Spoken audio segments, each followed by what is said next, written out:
Bonjour administrateur principal Jet Li.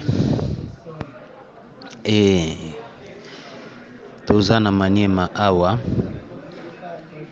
En tout cas, nazana posa moko ya kodénoncer situation moko ezoleka na basoldat oyo babundaka na bafront, basoldat oyo baza na prison présentement awa na prison ya Kindu.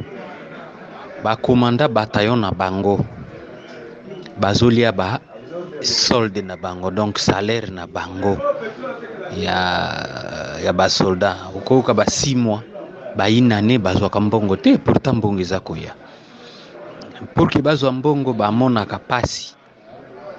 Tango mususu bakangi bango mbongo wana bafutisi bango lisusu ekomi lokola banque Lambert, tout ça.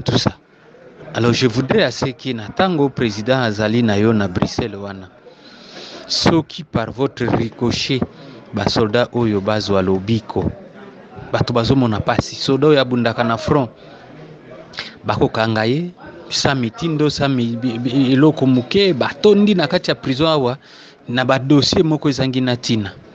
Si vous pouvez au moins na présence ya président na Bruxelles omekana no kokotisa dossier wana totala soki lobiko muke komona.